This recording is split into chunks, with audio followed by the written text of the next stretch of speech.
These videos will prove everything, my mother-in-law Margaret announced triumphantly, waving a USB drive in the air like a victory flag. I've been gathering evidence for months. She's not the perfect wife everyone thinks she is. I sat quietly in the courtroom, my hands folded in my lap, watching the scene unfold. At 32, I never imagined I'd be here, listening to the woman who once welcomed me into her family trying to destroy my marriage with secretly recorded footage of my daily life. Your Honor, Margaret's voice dripped with satisfaction. These recordings show how she treats my son, how she's ruining his life. 3 months of footage doesn't lie. My name is Olivia Parker, and for the past 8 years, I've been married to James, Margaret's only son.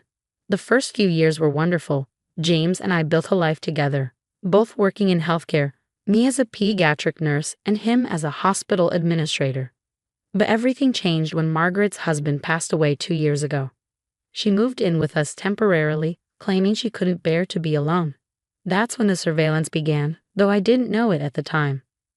Mrs. Parker, the judge addressed Margaret, his expression neutral. You're saying you installed cameras in your son's house without the knowledge or consent of either resident? It's my house too, Margaret protested. I live there. I had every right to protect my son from her manipulation. I felt James shift uncomfortably beside me. He hadn't spoken to me since Margaret revealed the existence of these recordings last week. His silence hurt more than her accusations. As our lawyer, Sarah Bennett, stood up, I remember the day everything came to light.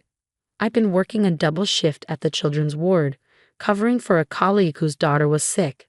When I got home, exhausted after 16 hours of caring for sick children, Margaret was holding a family meeting in our living room.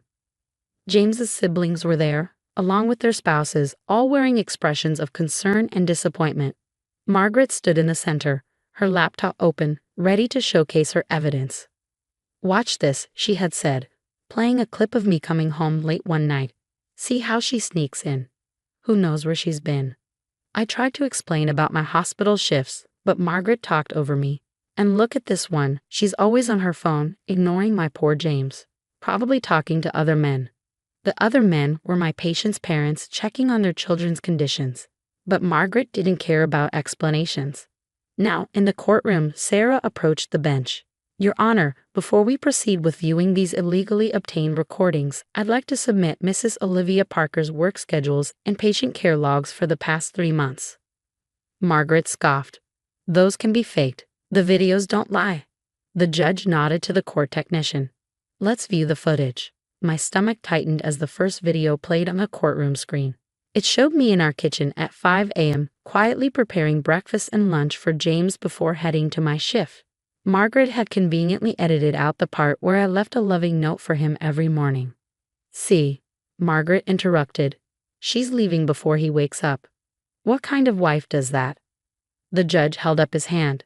Mrs. Parker, please refrain from commentary. Let's continue. More clips played, me coming home late, taking phone calls in the garden, having whispered conversations in our home office. Each moment taken out of context, each action twisted to fit Margaret's narrative. Then something unexpected happened. In one of the clips, the camera caught Margaret herself, entering my home office late at night. She was going through my desk drawers, searching for something. The courtroom fell silent.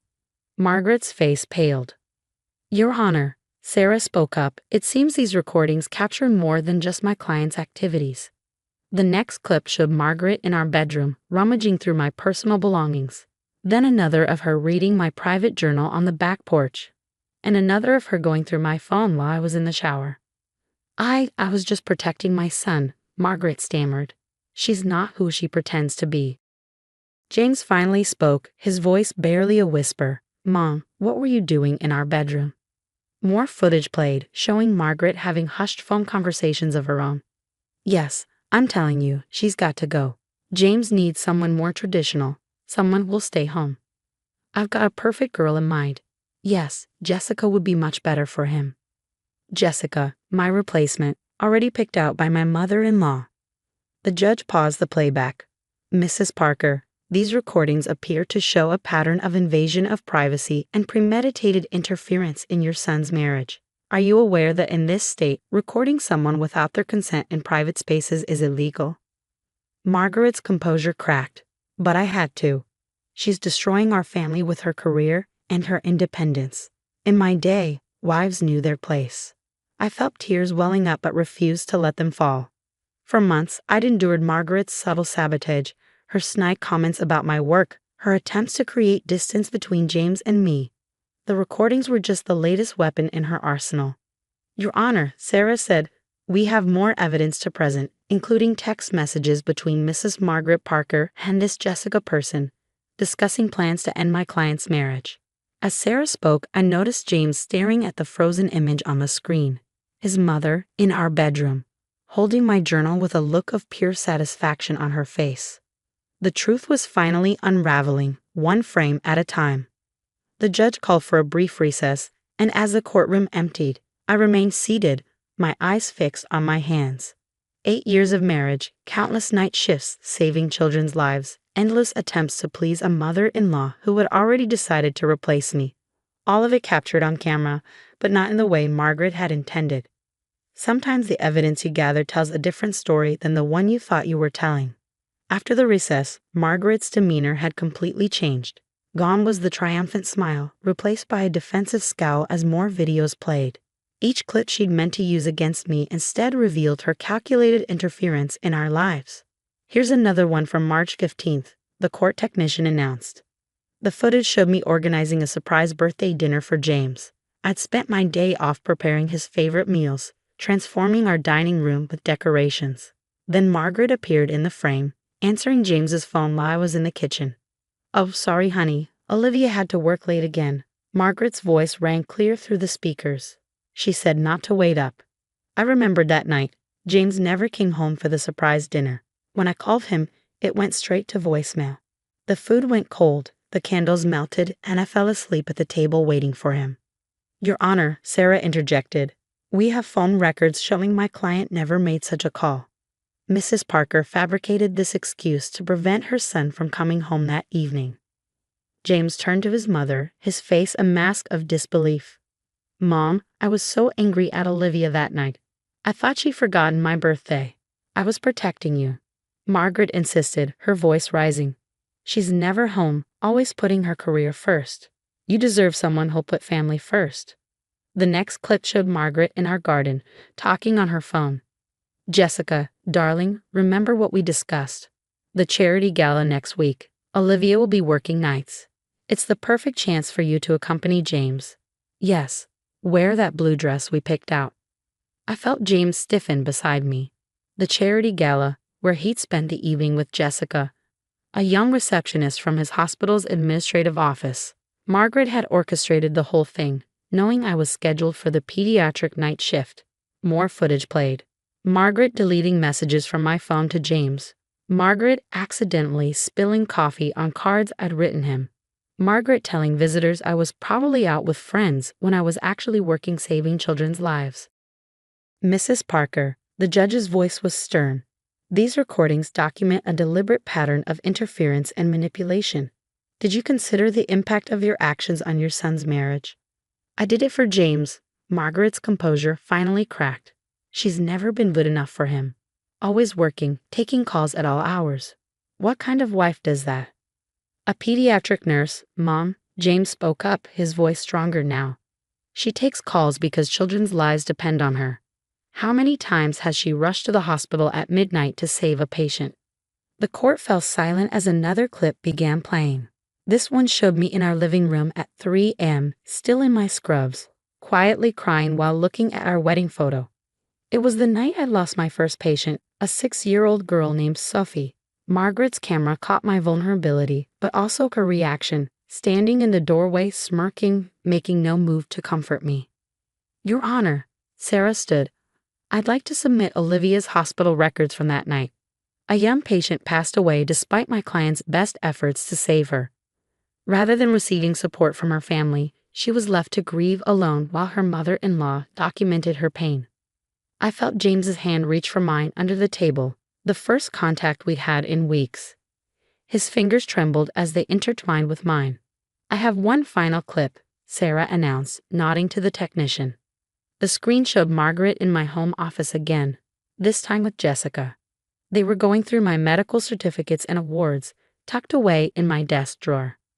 Look at all this, Margaret's voice dripped with disdain. She thinks these make her special. Don't worry, once you're in the picture, these will disappear. James needs a wife who understands that family comes first, not some career-obsessed woman who's barely home. Jessica looked uncomfortable. Mrs. Parker, I don't know about this. James seems to really love Olivia. Love isn't enough, Margaret snapped. Now, here's what we'll do next. The judge stopped the playback. I've seen enough. Mrs. Parker, you installed these cameras intending to prove your daughter-in-law was an unfit wife. Instead, you've documented your own systematic attempts to destroy your son's marriage. Do you have anything to say in your defense? Margaret looked around the courtroom, perhaps finally realizing how her plan had backfired. Her face crumpled, but not with remorse, with anger. She took my son away from me, Margaret burst out. Ever since they married, he's changed. He supports her career, he's proud of her work. That's not how I raised him. A wife's place is in the home, not gallivanting around saving other people's children while neglecting her own family. I felt James's grip on my hand tighten. 8 years of marriage and I'd never neglected him. Different shifts, yes. Late nights, certainly, but every moment we had together was filled with love, understanding, and mutual support. Until Margaret moved in and began poisoning our happiness with her outdated expectations and manipulative schemes. The footage she gathered as ammunition against me had instead exposed her own interference, her attempts to replace me with someone who fit her narrow view of what a wife should be.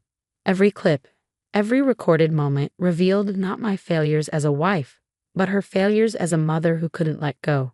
As we sat there, watching Margaret's carefully constructed plan crumble around her, I realized something important. Sometimes the truth has a way of emerging, even when it's captured through a lens of deceit. The judge called for another brief recess before making his ruling. As the courtroom began to empty, I felt James lean closer. Olivia, he whispered, his voice thick with emotion. I am so sorry. I had no idea. I squeezed his hand, 8 years of love giving me the strength to face whatever came next. The cameras had stopped rolling, but our story wasn't over yet. When the judge returned, the atmosphere in the courtroom was electric with tension. Margaret sat alone now, her lawyer looking uncomfortable beside her as the judge shuffled through his notes. Before I make my ruling, the judge began, I have reviewed additional evidence submitted by both parties. This includes Mrs. Olivia Parker's professional accolades, patient testimonials, and most importantly, text messages between Margaret Parker and several other parties discussing her orchestrated attempts to end this marriage. He looked directly at Margaret. Mrs. Parker, your actions go beyond simple interference. You've committed several criminal offenses, including illegal surveillance, invasion of privacy, and intentional infliction of emotional distress. Margaret started to protest, but the judge held up his hand. I'm issuing an immediate restraining order. You are to vacate your son's home within 24 hours and maintain a distance of at least 500 feet from both James and Olivia Parker. Furthermore, you will be required to attend counseling sessions to address your controlling behavior. James stood up. Your Honor, if I may speak. The judge nodded. Mom, James turned to Margaret, his voice firm but sad. I've watched these videos in silence, seeing how you systematically tried to destroy my marriage. You interfered with our communications, manipulated situations, and tried to replace my wife with someone who fit your outdated ideals. He took my hand, pulling me to stand beside him. But what you failed to understand is that I love Olivia precisely because of who she is. Her dedication to saving children's lives, her strength, her independence, these aren't flaws to be corrected. They're the qualities that made me fall in love with her. Margaret's face crumpled. But James, I only wanted what was best for you. No, Mom, you wanted what was best for you, and it stops today. As we left the courtroom, I felt lighter somehow. The truth had finally come to light, captured ironically by the very cameras meant to destroy us. That evening, back in our home, James and I began the process of healing. We found and removed all 17 cameras Margaret had hidden throughout our house, in light fixtures, behind picture frames, even in our bedroom. I can't believe she went this far, James said, holding the last camera we'd found in his hands. All these years, I never saw how controlling she was. I'm so sorry, Olivia. I sat beside him on our couch, The same one where Margaret had hosted her family meeting to expose my supposed failings as a wife. You know what's ironic? I said softly. Those cameras captured some of our best moments too. The midnight cuddles when I got home from shifts. The way you leave coffee ready for me every morning. The quiet moments when we just hold each other after a hard day. James smiled, his first genuine smile in weeks. She was so focused on finding evidence against you, she missed all the evidence of our love. The next day, my colleague Linda stopped by. She'd been covering my shifts at the pediatric ward during the court proceedings. The parents have been asking about you, she said, hugging me tight, especially little Max's mom. He's doing so much better now, thanks to your quick thinking last month. I felt tears well up, remembering how Margaret had criticized me for rushing to the hospital that night when Max had a seizure. The cameras had recorded her calling me dramatic and attention-seeking as I ran out the door to save a child's life. James wrapped his arm around me. She's going back to work next week, he announced proudly. Where she belongs, saving lives and making a difference. 3 months later, we received an unexpected package. Inside was a letter from Jessica, along with a USB drive. I wanted you to have this, she wrote. Your mother-in-law didn't just record at your house. She recorded our conversations too, planning how to break up your marriage. I'm truly sorry for my part in it. The footage is yours to do with as you wish. We never watched those recordings. Instead, James and I made our own videos of date nights, quiet moments, and celebrations of each life saved at the hospital. We created new memories, untainted by hidden cameras and secret agendas. Margaret respected the restraining order, though we heard through family that she was struggling to accept her role in what happened. The counseling sessions were helping, they said, forcing her to confront her controlling behavior and outdated views. 1 year later, as I sat in our garden after a long shift, James joined me with 2 cups of coffee. You know what today is? He asked. I smiled. The anniversary of the court case. No, he corrected, pulling me close. It's the anniversary of the day we took our life back. He was right. The cameras that were meant to prove I was a bad wife had instead strengthened our marriage, showing us the importance of trust, understanding, and standing together against those who would tear us apart. As we sat there, watching the sunset, I realized that sometimes the best evidence of love isn't what's captured on camera. It's in the quiet moments, the supporting hands, and the hearts that choose each other every single day. The cameras were gone, but our story continued, stronger than ever. Sometimes the best revenge isn't getting even. It's living well, loving deeply, and knowing that no amount of surveillance can capture the true essence of a marriage built on trust, respect, and unconditional love.